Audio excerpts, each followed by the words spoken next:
Praise the Lord. Yam harauze nasi anau chahi sina sulak pasina lakum matam sida koi sumaina koi thoram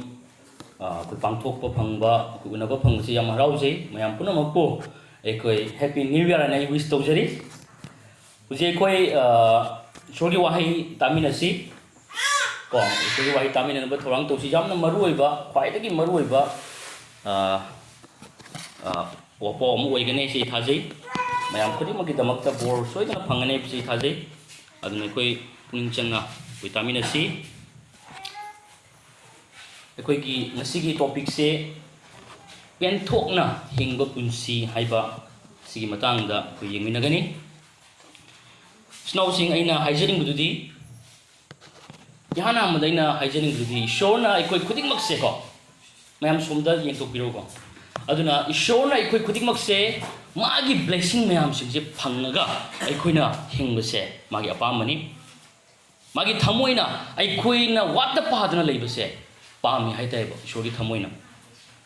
aduna aina hygienic bududi aikoina aikoigi punsi harauna numaini lei ningisdegi hena ishona aikoida madudagi hena bor bibira kanda magi macha singna haraute amna leibase ni ishona pamise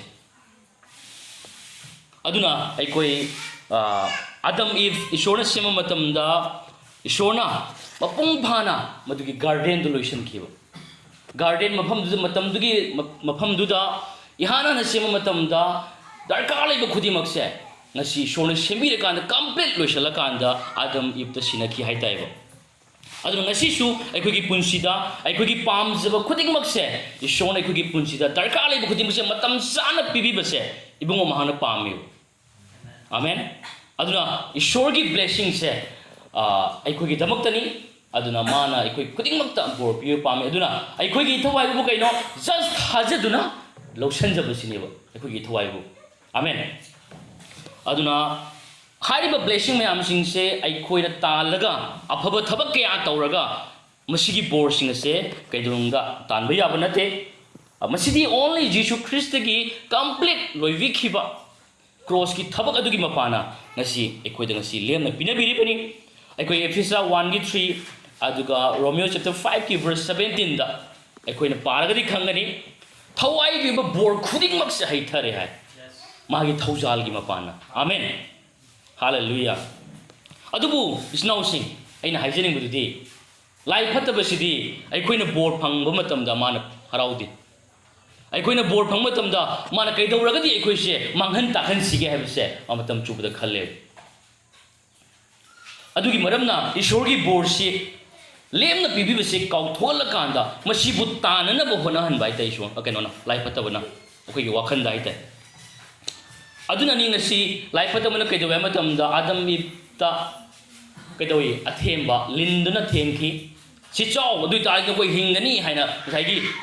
oiroi tu poto leiru su leiroi phangsu phangoi da poto minam makanda adumai tawduna ngasai gi adam itubu themki lekha tahan kiyo aikoi gi punsi su dumaina life patabana aikoi gi achumba identity Christ gi mapana ishor na khuda lemna pibiriba identity se kaw thola kanda ishor gi machani Sargaburi present oraga ambassador oraga ishor gi leibak Yesu gi mohut sinba moina taibang pan bung ngam lu misek amoina leiri bani habase pungko ko thola kanda aikoi se masibu ona tena na koina aikoi gi afaba thabangna tanana bagi wakhan se lai phatabana talu nang matung phadri nang ta oiduna jadri nang oina bagi damta talu haibagi wakhalon ishorgi borsibu arn dona bagi damta sugum aran ba mayam ma lai phatabana miyobi da pi bani hai tai aduna aina sinau se hygienic mududi asugum laba mayam singe sinara kanda aikoi wail la thanda lehla kanda ishor gi dharma chen se lai phatabana talalla kanda aikoi gi punsi se hingani ngai ta ishor na di already dharma chen se provide to wikrabani thajaw matam da aikoi Jesu gi mapan da gi dharma chen mi sak aikoi loi oirabani amen just thajaba khaki mapana Prabhu Yesu Christ na loi bikhi ba thabak adugi mapana aduna akoi Galatia chapter 2 gi verse 21 da ꯑꯩꯈꯣꯏ ꯋꯥꯌꯦꯜ ꯊꯪ ꯉꯥꯛꯄꯒꯤ ꯃꯄꯥꯟꯅ ꯙꯔꯃ ꯆꯦꯟꯕ ꯐꯪꯒꯅꯤ ꯍꯥꯏ ꯇꯥꯔꯒꯗꯤ ꯄ꯭ꯔꯚꯨ ꯌꯤꯁꯨ ꯈ꯭ꯔꯤꯁꯇꯅ ꯀ꯭ꯔꯣꯁꯇ ꯁꯤꯕꯤꯕꯁꯦ ꯑꯔꯦꯝꯕ ꯇꯥꯔꯦ ꯍꯥꯏ amen ꯑꯗꯨꯅ ꯏꯆꯤꯟꯅꯥꯎꯁꯤꯡ ꯑꯩꯈꯣꯏꯒꯤ ꯄꯥꯡꯒꯜꯅ ꯀꯩꯗꯧꯅꯨꯡꯗ ꯏꯁꯣꯔꯒꯤ ꯙꯔꯃ ꯆꯦꯟꯕ ꯇꯥꯟꯕ ꯌꯥꯔꯣꯏ ꯑꯩꯈꯣꯏꯅ ꯇꯥꯟꯕ ꯇꯥꯔꯒ ꯏꯁꯣꯔꯒꯤ ꯕ꯭ꯂꯦꯁꯤꯡ ꯏꯁꯣꯔꯒꯤ ꯙꯔꯃ ꯆꯦꯟꯕꯁꯦ ꯏꯁꯣꯔꯗꯒꯤ ꯆꯥꯟꯕꯤꯕꯁꯦ ꯑꯩꯈꯣꯏꯒꯤ ꯄꯥꯡꯒꯜꯅ ꯑꯩꯈꯣꯏꯒꯤ ꯑꯐꯕꯅ ꯑꯩꯈꯣꯏꯒꯤ ꯑꯆꯨꯝꯕꯅ ꯇꯥꯟꯅꯅꯕ ꯍꯣꯠꯅꯔꯛꯄ ꯃꯇꯝꯗ ꯀꯩꯗꯧꯋꯦ ꯃꯇꯝꯗ ꯑꯩꯈꯣꯏꯒꯤ ꯄꯨꯟꯁꯤꯁꯦ ꯏꯁꯣꯔꯒꯤ ꯕꯣꯔ ꯑꯃꯠꯇ ꯎꯕ ꯐꯪꯉꯣꯏꯕ ꯖꯁ ꯅꯪꯅ ꯍꯣꯠꯅꯕꯗꯨꯒꯤ ꯃꯍꯩꯕꯨꯗꯤ ꯐꯪꯒꯅꯤ ꯑꯗꯨꯕꯨ ꯏꯁꯣꯔꯗꯒꯤ ꯐꯪꯐꯝ ꯊꯣꯛꯇꯕ ꯕ꯭ꯂꯦꯁꯤꯡ ꯃꯌꯥꯝꯁꯤꯡꯁꯤꯗꯤ ꯑꯩꯈꯣꯏꯒꯤ ꯄꯨꯟꯁꯤꯗ ꯎꯕ ꯐꯪꯉꯣꯏꯕ ꯑꯃꯦꯟ ꯑꯗꯨꯅ ꯀꯩꯗꯧꯅꯤ ꯂꯥꯁꯇꯗꯤ ꯀꯩꯗꯧꯅꯤ ꯄꯦꯟꯊꯣꯛꯄ ꯉꯝꯗꯕ ꯑꯄꯦꯟꯕ ꯂꯩꯇꯕ ꯑꯩꯈꯣꯏ ꯁꯦꯡꯅ ꯍꯥꯏꯔꯒꯗꯤ ꯏꯪꯂꯤꯁꯀꯤ ꯋꯥꯍꯩꯗ ꯍꯥꯏꯔꯒꯗꯤ ꯗꯤꯁꯁꯦꯇꯤꯁꯐꯥꯏ ꯍꯥꯏꯇꯥꯔꯦꯕꯀꯣ ꯍꯥꯏꯗꯤ ꯄꯦꯟꯕ ꯉꯝꯗꯕ ꯍꯥꯏꯇꯥꯔꯦ ꯑꯗꯨꯒꯨꯝꯕ ꯄꯨꯟꯁꯤ ꯑꯗꯨꯗ ꯂꯥꯛꯀꯅꯤ ꯍꯥꯏꯇꯥꯔꯦ ꯏꯁꯣꯔꯒꯤ ꯕꯣꯔ ꯇꯥꯅꯅꯕ ꯍꯣꯠꯅꯔꯤꯕ ꯃꯁꯛ ꯑꯗꯣ ꯂꯥꯁꯇ ꯀꯩꯗꯧꯏ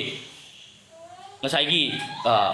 ꯄꯨꯔꯥ ꯀꯩꯅꯤ ꯏꯁꯣꯔꯒꯤ ꯕꯣꯔꯒꯤ ꯃꯔꯤꯛ ꯑꯃ ꯐꯥꯎꯕ ꯃꯥꯒꯤ ꯄꯨꯟꯁꯤ ꯎꯔꯣꯏ ꯃꯥꯒꯤ ꯍꯣꯠꯅꯖꯃꯟꯗꯨꯗꯤ ꯐꯪꯒꯅꯤ ꯑꯗꯨꯕꯨ ꯑꯍꯦꯟꯕ ꯑꯗꯨꯒꯤ ꯏꯁꯣꯔꯒꯤ ꯕ꯭ꯂꯦꯁꯤꯡꯗꯨꯗꯤ ꯎꯕ ꯐꯪꯉꯣꯏ ꯍꯥꯏꯕꯁꯤꯅꯤ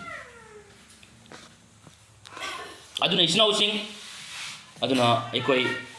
ꯏꯁꯣꯔꯒꯤ ꯕ꯭ꯂꯦꯁꯤꯡꯁꯦ ꯑꯩꯈꯣꯏꯅ ꯔꯤꯁꯤꯞ ꯇꯧꯕ ꯅꯠꯇꯅ ꯑꯩꯈꯣꯏꯅ ꯀꯣ ꯑꯉꯥꯡꯁꯤꯡꯁꯦ ꯑꯝꯇꯪ ꯀꯩꯅꯣ ꯇꯧꯁꯤ ꯑꯗꯨꯅ ꯏꯁꯣꯔꯒꯤ ꯕꯣꯔꯁꯦ ꯑꯩꯈꯣꯏꯅ ꯇꯥꯟꯕꯒꯤ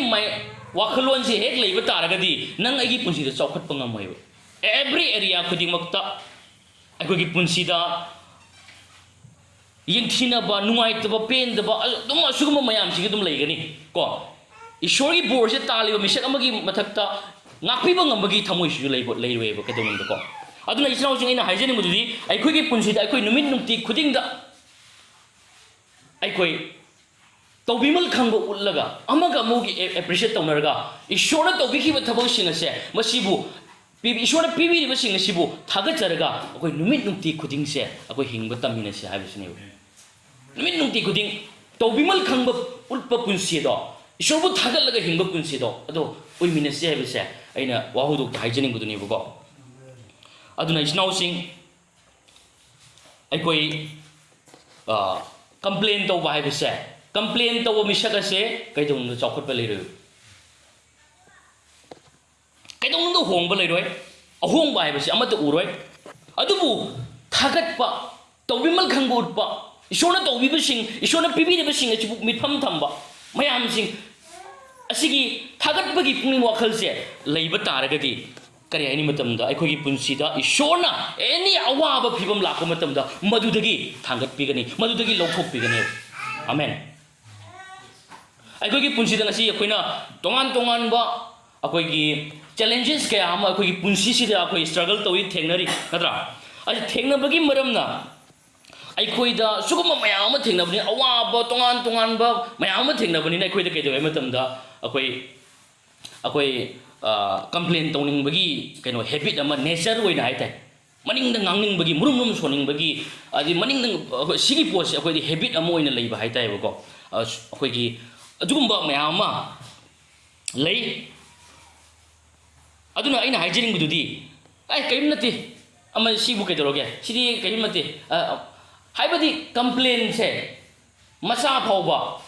ꯃꯆꯥ ꯃꯇꯝ ꯑꯩꯈꯣꯏꯅ ꯈꯤꯇꯪ ꯉꯥꯡꯕ ꯃꯇꯝꯗ ꯁꯤ ꯀꯔꯤꯝ ꯅꯠꯇꯦꯅ ꯑꯩꯈꯣꯏ ꯈꯟꯗꯣꯛꯄ ꯌꯥꯗꯦꯕ ꯀꯝꯄ꯭ꯂꯦꯟ ꯃꯆꯥꯁꯤꯅ ꯀꯔꯤ ꯑꯣꯜꯂꯛꯏ ꯍꯥꯏꯕꯗꯨꯅꯤ ꯉꯁꯤ ꯑꯩꯈꯣꯏꯅ ꯑꯗꯨꯁꯤ ꯃꯨꯔꯨꯝ ꯃꯨꯔꯨꯝ ꯁꯣꯟꯕ ꯃꯆꯦꯠꯈꯛꯅ ꯃꯆꯥ ꯑꯃꯈꯛꯇꯪꯅ ꯀꯔꯤ ꯂꯥꯛꯏ ꯍꯥꯏꯗꯨꯅꯦꯕ ꯑꯩꯅ ꯎꯍꯟꯖꯅꯤꯡꯕꯁꯦ ꯑꯗꯨꯅ ꯑꯩꯈꯣꯏ ꯕꯥꯏꯕꯜꯅ ꯋꯥꯔꯅꯤꯡ ꯇꯧꯋꯦꯕ ꯑꯩꯈꯣꯏꯗ ꯃꯨꯔꯨꯝ ꯃꯨꯔꯨꯝ ꯁꯣꯟꯕꯒꯤ ꯃꯇꯥꯡꯁꯦ ꯀꯝꯄ꯭ꯂꯦꯟ ꯇꯧꯕꯒꯤ ꯃꯇꯥꯡꯁꯦ ꯋꯥꯔꯟ ꯇꯧꯋꯦꯕ ꯀꯔꯤꯅꯣ ꯍꯥꯏꯕ ꯃꯇꯝꯗ ꯌꯦꯡꯃꯤꯟꯅꯁꯤ ꯌꯥꯝ ꯁꯥꯊꯤꯕ ꯁꯤꯁꯤꯅ ꯀꯌꯥꯒꯤ ꯃꯇꯤꯛ ꯑꯩꯈꯣꯏꯗ ꯗꯦꯁꯇ꯭ꯔꯣꯏ ꯇꯧꯏ ꯃꯥꯡꯍꯟ ꯇꯥꯛꯍꯜꯂꯤ ꯊꯥꯖꯕꯁꯤꯡꯒꯤ ꯄꯨꯟꯁꯤꯗ ꯔꯤꯂꯦꯁꯟꯁꯤꯞꯇ ꯍꯤꯔꯝ ꯈꯨꯗꯤꯡꯃꯛꯇ ꯀꯌꯥꯒꯤ ꯃꯇꯤꯛ ꯃꯥꯡꯍꯟ ꯇꯥꯛꯍꯜꯂꯦꯕꯁꯦ ꯀꯣ ꯑꯗꯨꯃꯥꯏꯅ ꯇꯧꯋꯤ ꯑꯉꯥꯡꯗꯣ ꯈꯤꯇꯪ ꯄꯨꯊꯣꯛꯄꯤꯌꯨꯀꯣ ꯌꯥꯔꯒꯗꯤꯀꯣ ꯑꯗꯨꯝ ꯃꯄꯥꯟꯗꯒꯤ ꯁ꯭ꯋꯥꯏꯗꯒꯤ ꯀꯩꯅꯣ ꯇꯥꯕꯤꯌꯨꯕꯀꯣ ꯑꯗꯨꯅ ꯑꯩꯈꯣꯏ ꯌꯦꯡꯃꯤꯟꯅꯁꯤ ꯁ꯭ꯀ꯭ꯔꯤꯞꯆꯔꯗ ꯑꯍꯥꯟꯕ ꯀꯣꯔꯤꯟꯊꯤꯌꯥ ꯆꯦꯞꯇꯔ 10ꯒꯤ ꯚꯔꯁ 10ꯗꯀꯣ ꯑꯍꯥꯟꯕ ꯀꯣꯔꯤꯟꯊꯤꯌꯥ ꯆꯦꯞꯇꯔ 10ꯒꯤ ꯚꯔꯁ 10ꯗ ꯁꯨꯃꯥꯏꯅ ꯍꯥꯏ ꯑꯗꯨꯒ ꯃꯈꯣꯏꯒꯤ ꯃꯔꯛꯇꯒꯤ ꯃꯤ ꯈꯔꯅ ꯃꯨꯔꯨꯝ ꯃꯨꯔꯨꯝ ꯁꯣꯟꯕꯗ ꯃꯥꯡ ꯇꯥꯛꯍꯟꯕ ꯑꯗꯨꯅ ꯃꯈꯣꯏꯕꯨ ꯃꯥꯡ ꯇꯥꯛꯍꯟꯈꯤ ꯃꯈꯣꯏꯒꯨꯝꯅ ꯅꯈꯣꯏꯅ ꯃꯨꯔꯨꯝ ꯃꯨꯔꯨꯝ ꯁꯣꯟꯒꯅꯨ ꯍꯥꯏ ꯑꯃꯦꯟ ꯑꯗꯨ ꯈꯛꯇ ꯅꯠꯇꯅ ꯑꯃꯨꯛꯀ ꯌꯦꯡꯃꯤꯟꯅꯁꯤ ꯑꯍꯥꯟꯕ ꯄꯤꯇꯔ ꯆꯦꯞꯇꯔ 5ꯒꯤ ꯚꯔꯁ 8ꯇ ꯅꯁꯥ ꯈꯨꯗꯨꯝ ꯆꯜꯂꯨ ꯃꯤꯁꯦꯡ ꯈꯥꯡꯉꯨ ꯃꯔꯝꯗꯤ ꯅꯈꯣꯏꯒꯤ ꯌꯦꯛꯅꯕ ꯗꯤꯌꯥꯕꯣꯜꯅ ꯉꯪꯂꯤꯕ ꯅꯣꯡꯁꯥꯒꯨꯝꯅ ꯀꯅꯥꯒꯨꯝꯕꯕꯨ ꯌꯣꯠꯁꯤꯟꯅꯅꯕ ꯊꯤꯗꯨꯅ ꯀꯣꯏꯅ ꯆꯠꯂꯤ ꯍꯥꯏ ꯌꯦꯡꯉꯨ ꯁꯤꯒꯤꯁꯤꯒ 1 Peterꯒꯤ 5:8 ꯍꯥꯏꯔꯤꯁꯦ ꯌꯦꯛꯅꯕꯁꯤꯅ ꯑꯩꯈꯣꯏꯕꯨ ꯀꯔꯤ ꯍꯥꯏꯅꯤ ꯑꯩꯈꯣꯏ ꯃꯥꯡꯍꯟꯅꯅꯕꯒꯤꯗꯃꯛꯇ ꯌꯣꯠꯁꯤꯟꯅꯅꯕꯒꯤꯗꯃꯛꯇ ꯀꯣꯏꯅ ꯆꯠꯇꯨꯅ ꯂꯩꯔꯤ ꯍꯥꯏꯕ ꯈꯨꯗꯣꯡꯆꯥꯕ ꯊꯤꯔꯒꯀꯣ ꯑꯁꯤ ꯍꯥꯏꯔꯦꯅ ꯌꯦꯛꯅꯕꯅ ꯑꯩꯈꯣꯏꯕꯨ ꯉꯝꯃꯦ ꯍꯥꯏꯕ ꯅꯠꯇꯦ ꯀꯣ ꯃꯨꯟꯅ ꯇꯥꯃꯤꯟꯅꯁꯤ ꯌꯦꯛꯅꯕꯅ ꯑꯩꯈꯣꯏꯒꯤ ꯏꯊꯛꯇ ꯇꯧꯕ ꯉꯝꯃꯦ ꯍꯥꯏꯕ ꯅꯠꯇꯦꯕ ꯁꯨꯡꯉꯝ ꯉꯝꯗꯦꯕ ꯑꯗꯨꯕꯨ ꯉꯁꯤ ꯑꯩꯈꯣꯏꯅ ꯀꯝꯄ꯭ꯂꯦꯟ ꯇꯧꯕ ꯃꯇꯝꯗ ꯃꯨꯔꯨꯝ ꯃꯨꯔꯨꯝ ꯁꯣꯟꯕ ꯃꯇꯝꯗꯅꯦ ꯌꯦꯛꯅꯕꯅ ꯑꯩꯈꯣꯏꯁꯦ ꯀꯩꯗꯧꯕ ꯃꯇꯝꯗ ꯁꯣꯛꯍꯜꯂꯤ ꯃꯥꯡ ꯇꯥꯛꯍꯜꯂꯤ ꯑꯩꯈꯣꯏꯗ ꯄ꯭ꯔꯣꯕ꯭ꯂꯦꯝ ꯊꯣꯛꯍꯜꯂꯦꯕ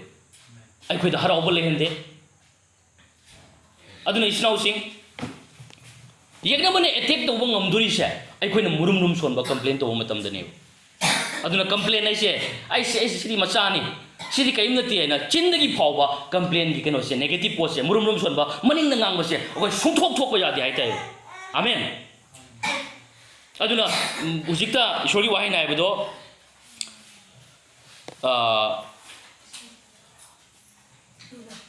ꯅꯈꯣꯏꯅ ꯃꯨꯔꯨꯝ ꯃꯨꯔꯨꯝ ꯁꯣꯟꯒꯅꯨ ꯍꯥꯏꯁꯦ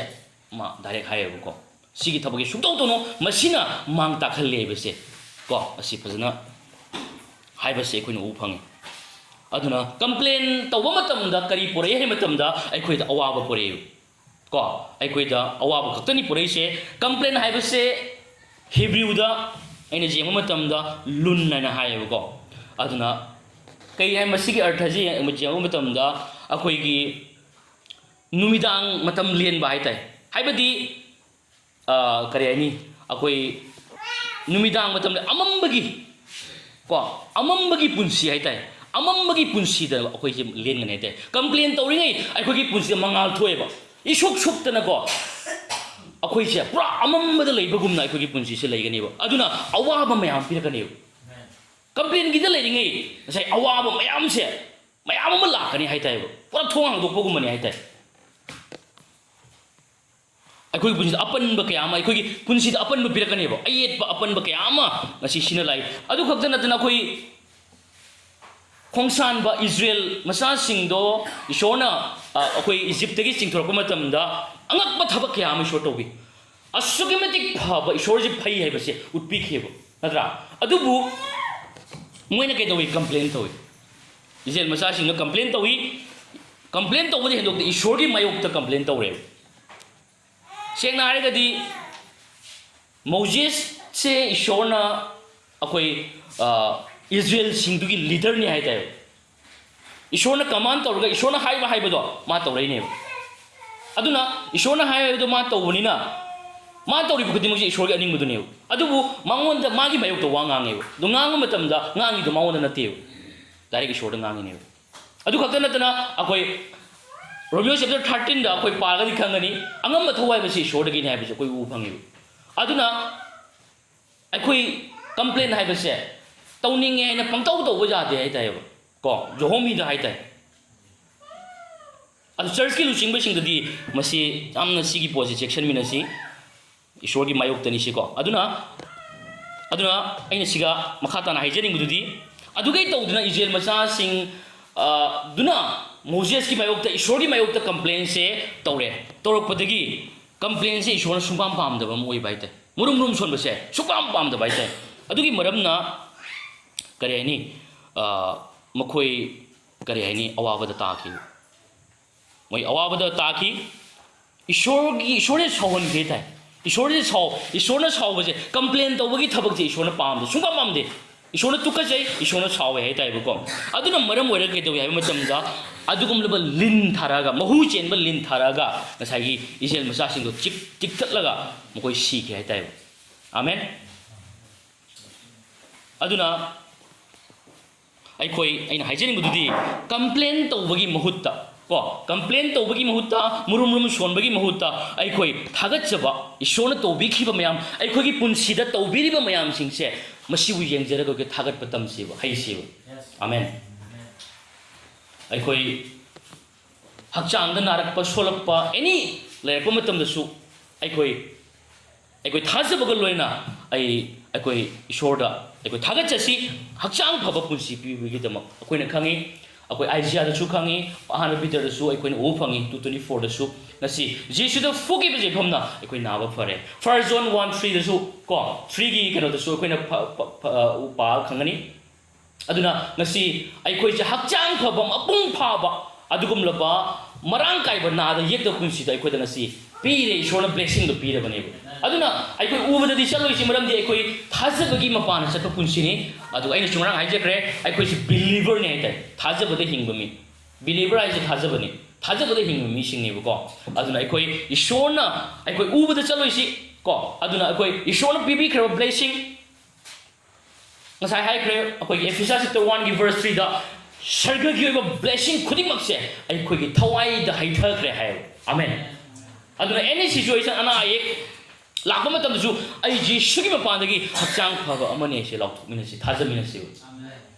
anyway shonwana ba ai Jesu gi mapanda gi ai hakchang phaba duni hai ba se koi hai si lauk thok se ba amen ishor bu thagat se ba do lauk thoi ngai ai ishor wi kai kum na ri me ba ai shona to biri ba sing do ishona pibiri ba bor do madu wai appreciate to ne ba amen adugi matam aduda ishona ai ko any samasya adudagi the sekna ningkha taman bigani snobs hallelujah hallelujah ano ikoi thagat charga hingba ase suki matam mathau tai thagat chaduna thagat chabagi punsi se koi ni hingba matam dane every ikoi gi punsi da punsi gi area khuding makta ishor gi thaujal se unlock tor kane haibadi ishor gi thaujal se aidi akoi gi oi ni tension lakani hai tai ba koi gi punsi da ko ꯑꯩꯈꯣꯏꯅ ꯊꯥꯒꯠꯆꯕ ꯃꯇꯝꯗ ꯊꯥꯒꯠꯆꯕꯒꯤ ꯄꯨꯟꯁꯤ ꯂꯦꯟꯕ ꯃꯇꯝꯗ ꯍꯥꯏꯇꯥꯏꯕ amen ꯑꯗꯨꯅ ꯑꯩꯈꯣꯏ ꯊꯥꯒꯠꯆꯕ ꯄꯨꯟꯁꯤ ꯍꯥꯏꯕꯁꯤ ꯑꯐꯕ ꯄꯨꯟꯁꯤ ꯈꯛꯇ ꯅꯠꯇꯅ ꯑꯐꯕ ꯄꯨꯟꯁꯤ ꯈꯛꯇ ꯅꯠꯇꯅ ꯊꯥꯒꯠꯆꯕ ꯍꯥꯏꯕꯁꯦ ꯑꯩꯈꯣꯏꯒꯤ ꯑꯁꯤꯒꯤ ꯊꯥꯒꯠꯆꯅ ꯍꯤꯡꯕ ꯄꯨꯟꯁꯤꯁꯦ ꯍꯥꯏꯗꯤ ꯅꯣꯂꯨꯛꯄ ꯄꯨꯟꯁꯤ ꯂꯝꯆꯠ ꯁꯥꯖꯠ ꯐꯖꯕ ꯄꯨꯟꯁꯤ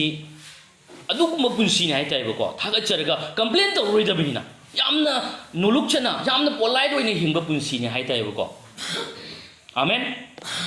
ꯑꯁꯤꯒꯨꯝꯕ ꯄꯨꯟꯁꯤꯁꯦ ꯑꯁꯨꯛꯀꯤ ꯃꯇꯤꯛ ꯄꯥꯋꯔꯐꯨꯜ ꯑꯣꯏ ꯍꯥꯏꯇꯥꯏꯕ ꯇꯤꯅ ꯄꯥꯋꯔꯐꯨꯜ ꯑꯣꯏꯌꯦꯕꯀꯣ ꯆꯤꯟꯗꯒꯤ ꯀꯝꯄ꯭ꯂꯦꯟ ꯊꯣꯛꯇꯕ ꯆꯤꯟꯗꯒꯤ ꯅꯨꯡꯁꯤꯕ ꯑꯐꯕ ꯆꯥꯟꯕꯤꯕ ꯋꯥꯍꯩ ꯉꯥꯡꯉꯒ ꯍꯤꯡꯕ ꯄꯨꯟꯁꯤ ꯑꯁꯦ ꯅꯣꯂꯨꯛꯅ ꯍꯤꯡꯕ ꯑꯁꯦ ꯌꯥꯝ ꯊꯤꯅ ꯄꯥꯋꯔꯐꯨꯜꯅꯤꯀꯣ ꯃꯤ ꯄꯨꯟꯁꯤ ꯍꯣꯡꯗꯣꯏꯅꯤ ꯑꯗꯨꯅ ꯑꯩꯅ ꯀꯝꯄ꯭ꯂꯦꯟ ꯇꯧꯔꯒ ꯃꯤ ꯄꯨꯟꯁꯤ ꯍꯣꯡꯒꯗꯕ ꯅꯠꯇꯦ aduna complain sidi ishona kwaidagi tukachaba complain se kwaidagi mahigni lai phatabana masi usinara koi mang tahan ba pameba amen aduna complain se macha masu pawo koi tawba yade aduna tawganu haiba se murum murum son ganu aise hai khrabani jinau sing aduna akoi thagat chana hingba punsi se asuki matik powerful oi aduna akoi Johom matamda any situation lakpa matamda akoi wakhana nga kauthuba akhoi gi puningda ngangwidam ngangjaluba sawroidaba sawgaluba complain to khulu matamda akoi se yam jangna akoi aina haijani mududi akoi ishor thagase dugumba situation lakpa matamda thagase bi ishor leini phiyum dugi damak thagase ko thagat bagi puning se masi akoi gi hainabi ama oihansi haitai amen akoi paminasi Romans chapter 1 verse 21 Romeo chapter 1 verse 21 da sumaina hai maramdi makhoina ko nam tamina si maramdi makhoina ishor bu khanglabasu makhoina mahakpu ishor ni haiduna thagate aduga thagatning masu leite adubu makhoi gi wakhal makhai su arembo oirakle aduga makhoi gi apangba pungning mamsin halle na hai aduna to wimal khangdaba matam da ko akoi gi punsi dane amamman pik thangane ba ishona to biri ba mayam sing je khangdaba matam da bibi ba mayam sing amurom da haigan akoi ngasi punna thogol to minyo phangse ishona bibi bane amen aduna akoi je punna makse aidi ishor khak to oirana ishor du khak thagalo ente ishona to biri ba pina biri ba thambiri ba to minari ba ama toine hingmini akhoi punamak se asi amaga masigi pose to wimal khangbugi punsi se maside hingmina ba mathau tai ba amen aina ai singa jai amurom da khak chatana bani ko asi aduna to wimal khangdana hingba matam da amam mana akhoi punsi thangani akhoi कानदब ओइरकने हाइते कोइन तौरुबसिंगसे लोय अरेम ओइने हाइते अरेम तानेब last तौबिमल खंगदब मतमदा ईश्वरबु थागतप लेतना तौबिखिब ईश्वरना तौबिखिबसिंगसे मसिबु इकाई खुमनब लेतना हिंगप मतमददी अखोई अखोइन तौरुब खुदिमक्ता अरेम तारकनी ममल लेतब कानदबदु ओइरकनेब तौरुबद कानदब काहिदो अरेम ओइबा अरेम ताब काहिदो माइ पाक लेतब खनबना मा अदुदी ओइरकपना मा काहि ma'am सिंगसे अखोइना तौबिमल खंगबा पुंसी हिंदबगिनेब अदुबो अइना इसिनाउसिन हाइजेंबदुदी थाजब अखोइदी ngambadagi hena ngambagi pangal adu aikoida leirabani पाप की मथक्ता पानबगी फत्तबगी मथक्ता अदुगुम नेगेटिव ओइबा को यंथिनब मुरुम सम नेगेटिव ओइबा थबक सिंगदो अखोइदा लाखतपा ngमरोय ngasi मरमदि थौजालना अखोइबो पापना खुदुम चनबा ngमन बिद्रब सिंगनेबा आमेन पाप की मथक्ता पालबा फत्तब खुदिमकसे नमथरगा आई ngमोहे मुरुम सोंदबा आई दि दुम तौइ आई हैबिट नि हाय दुनति मदु अखोइ तौदबा ngमबा मिसग दु ओइरबनि आमेन मधु अफबनी नते ख्वाइदगी फत्तबनीबा ईश्वरना साउबा ईश्वरना पामदबा ईश्वरना तुकचबा ईश्वरना ख्वाइदगी नुंगाइतबा पोटनेबा गसाइ कंप्लेन तोबा हाइबसे मनिंग ngang बाइसे सोंपाम पामदबा पोटनमनेबको अदुना मधुगी थबकतो अखोइ फै हाइना लौरसिबा असिदि कैसु काइदे हाइबदो अखोइ खल्लोइसि मचा फावबो सोंजा जाद्रेबसे अनौब चहिजिना लाकपदगिदी अखोइ मसि थमोइदा मरा ताहानसिबा आमेन अदुना ngasi थौजालना ngasi अखोइसे पाप की मथक्ता फत्तब सिंगी मथक्ता पानबा ओहनबिरबनी धर्म चेनमना निंथौगुमना पालब सिंग हाइते अखोइसे आमेन अदुना ngasi खुदिंगमक प्रभु यीशु ख्रिस्टगी मपानन यीशुना क्रॉस तौबिखिबा थबोदी मपाना ngasi अखोइ अदुगुमलबा धर्म चेनबा मिसगदो अखोइ ओइरिबनी अदुना इसनाउ सिंग अखोइ तौबिमल खंग उतपसे अखोइ मसिदा लेमिनसी को प्रभु की सैक्रिफाइस तौबिखिबा थबकसिंग अदो कोइ निंगसंगलगा अखोइ मागी ब्लेसिंग निमित नुंति खुदिंग दा अखोइना तौ अखोइदा ईश्वरना पिबिरिबो उहनबिरिबा अवाटपल हेनबिरिबा आइगी लैजरिबा आइगी लैरिबा पोसिद मिफम तमसेबो लैतबुदुगा नति लैतबा तारगसु ईश्वरबु थागतसि ईश्वरनेगी दमकता लैरि हाइबसे ईश्वरना थवाइगी बोर खुदिंगमा इंगन हैथाग्रबनेसे थाजमिनसे लेते अदु लेते अदा लेते अदु तौर कमाय तौदुर केना तोंगान तोंगान बा पंगसाउ सौजना नुंगाइतबा मुरुम सोनबा जाररोय खोलरोय अदि खन्नबा चेनबा दुम ngसाइगी पोसे दुम तौबदगी अमांग अता थोलये बाइबल नाइ दुदि डिस्ट्रॉय तौरे दो पुनमक मांग ताकबा पुनमक से लाक पाइ तायो को फत्तबा दुना शैतान खुदोंग चाबा अखोइदे लौये मदुगी खुदोंग चाबदुनि शैतान थिलेरिसे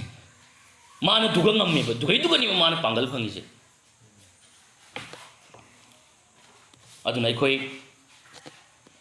शोना लेमना पिने बिखिबा मयाम सिंगसे तौबि खंगसेबा ममल वैल्यू दो खंगसेबा अदुमा कनबिखरे पिबिखरे बोर पिबिरे आरेगा बोर दुगी वैल्यू दो मसे खंगदबिदा आई क्रिस्टियन अमने इताउ ताउना हिंगबा नतना ममल लैना लुमना लौरगा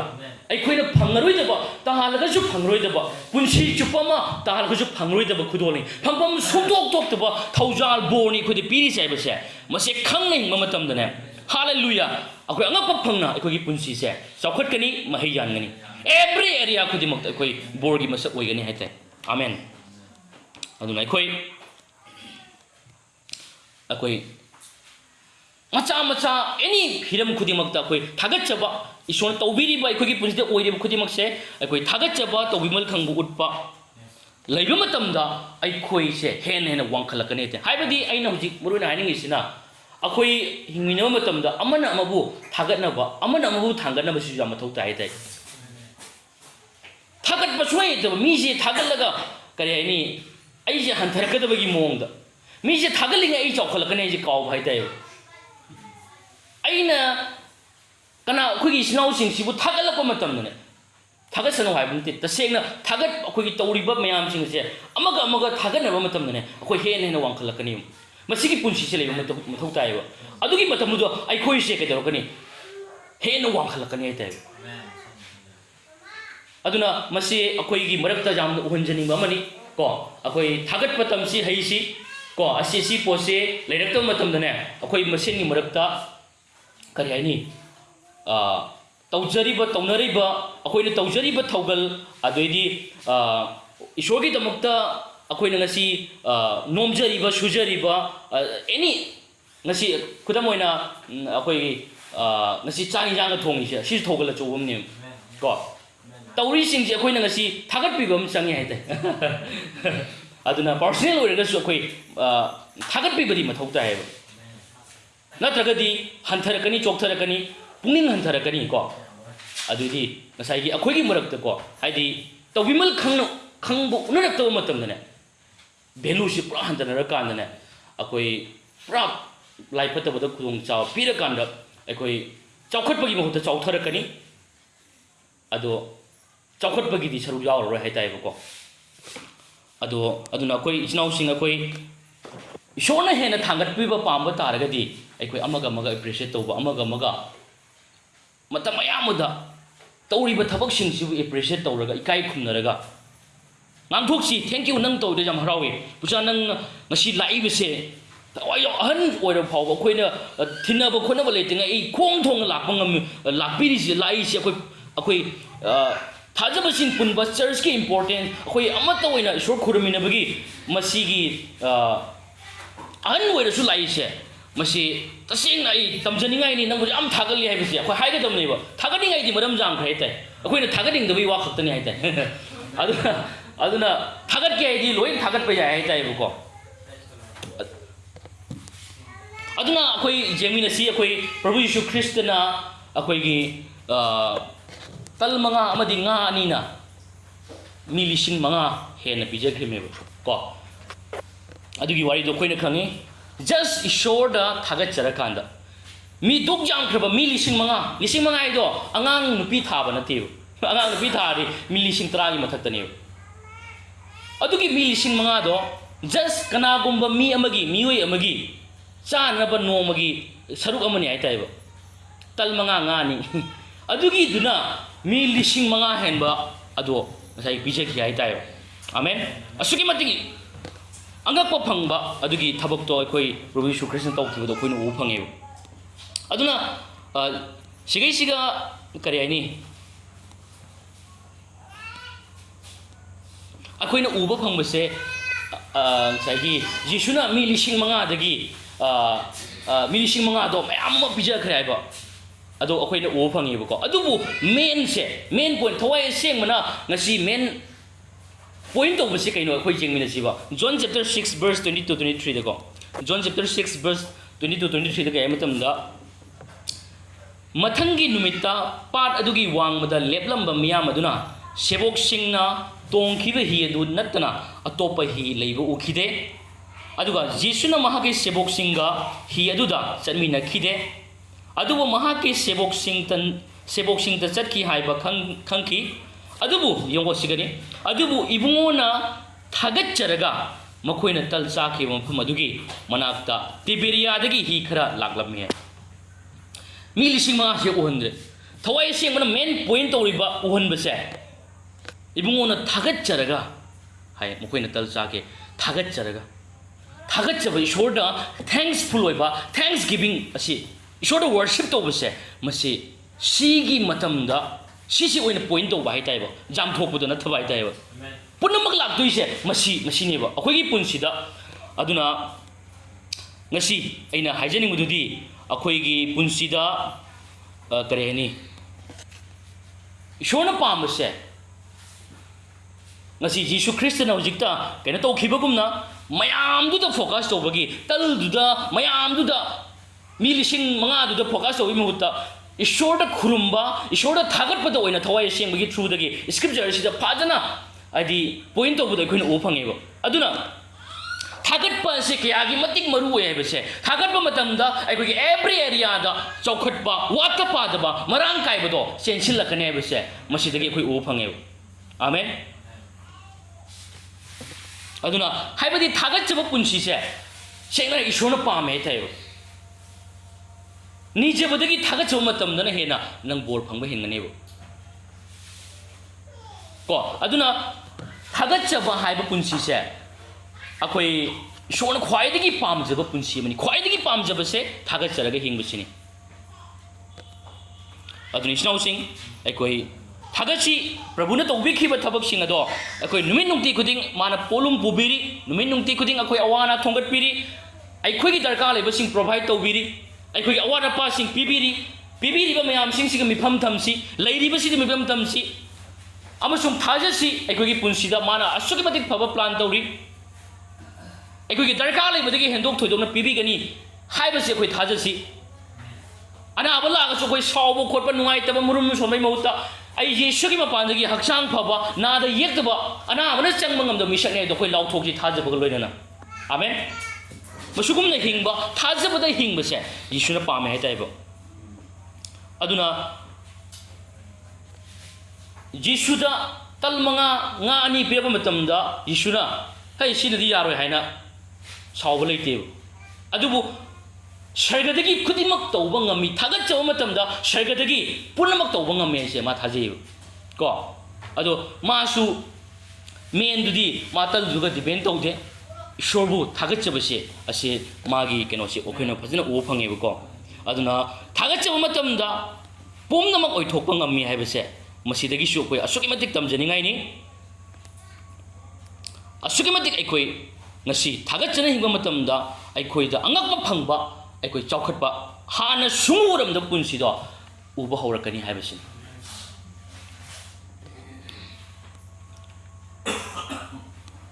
ꯑꯗꯨꯅ ꯉꯁꯤ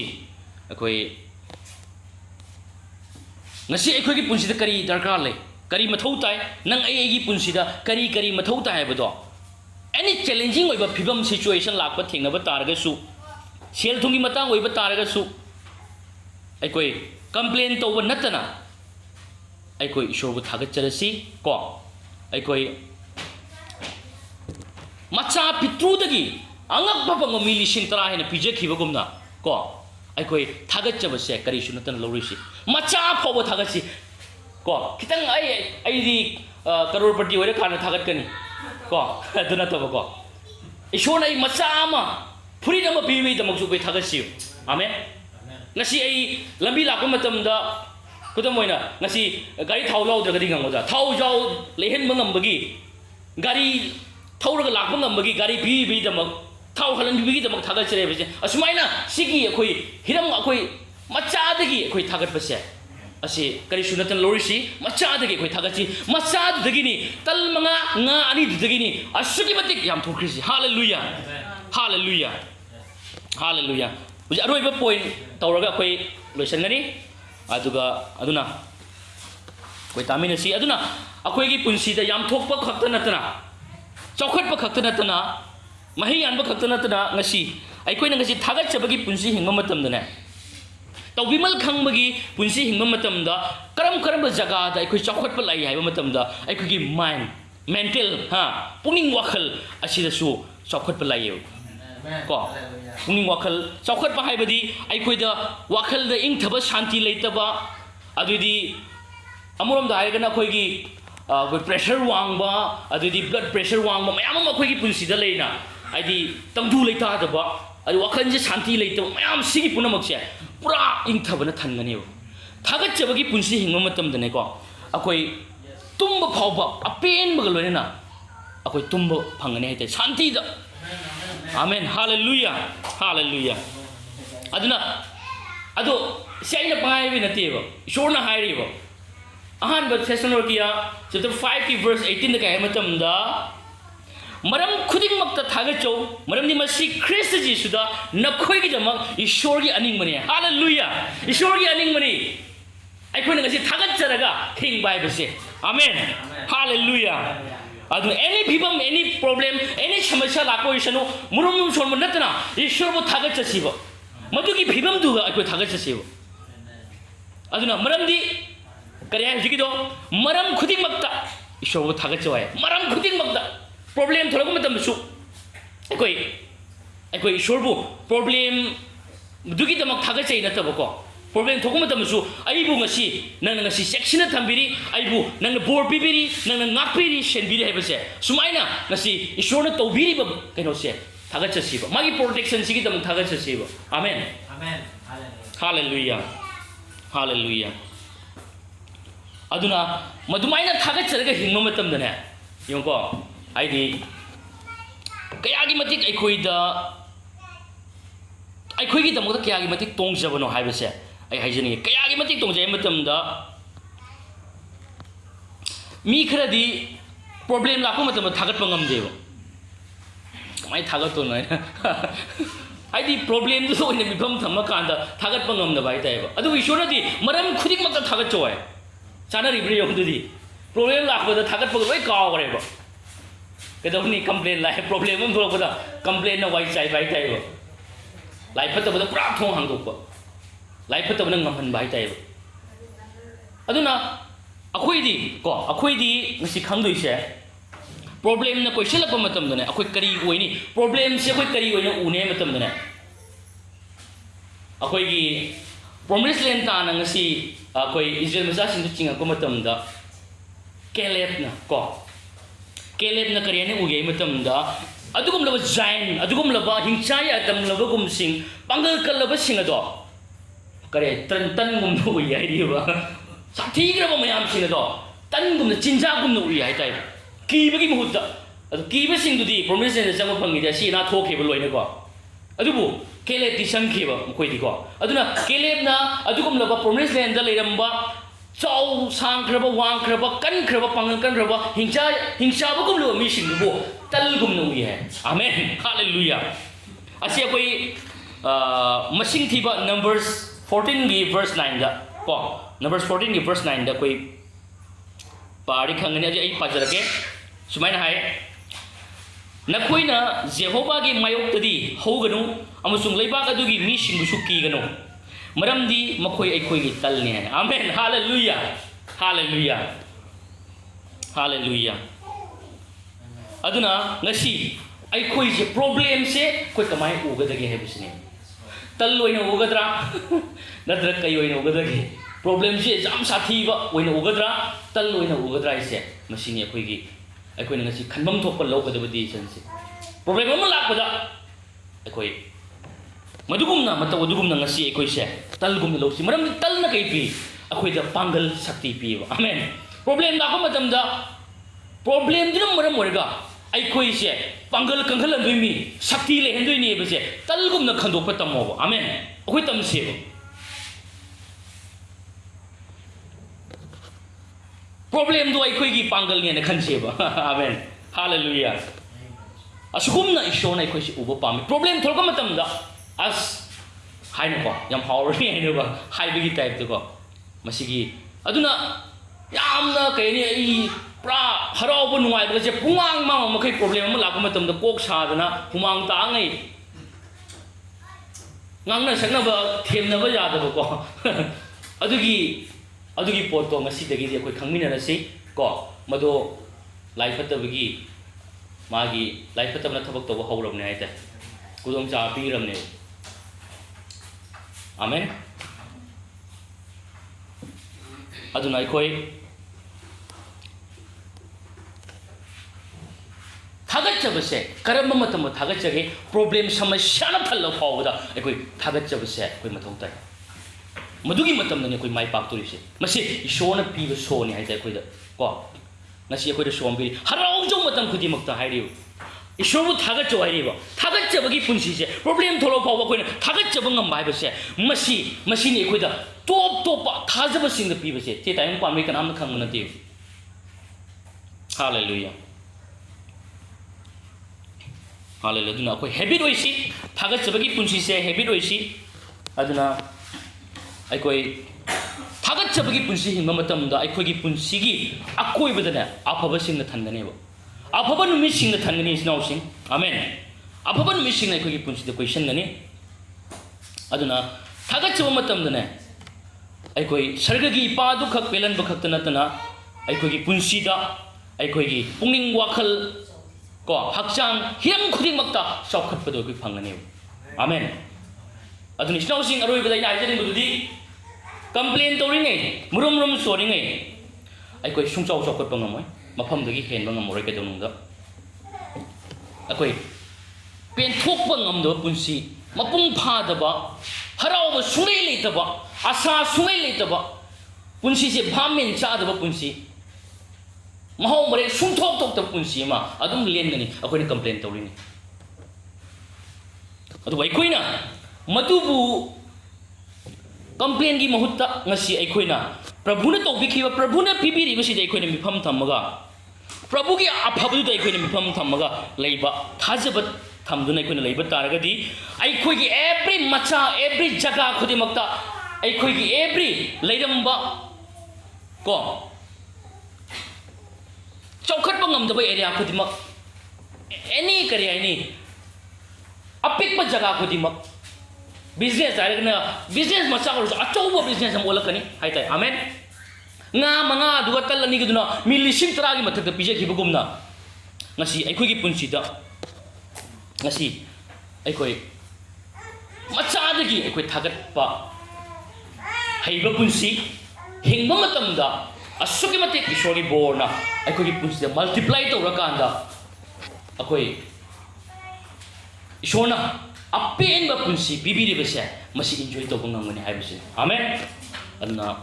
masi ki wafam sini adna aikoi ngasi dagi di anoba jaisna lakpa sidagi di aikoi complain murum son ba haibse masi amukhana koi tawraroi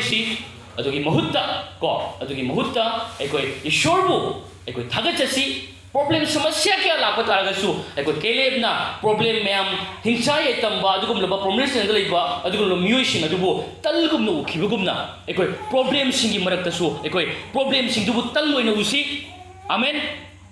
aduna aikoi matam khudi makta haraujo haibugumna aikoi haraujo duna ishobu thagacharaga machadagi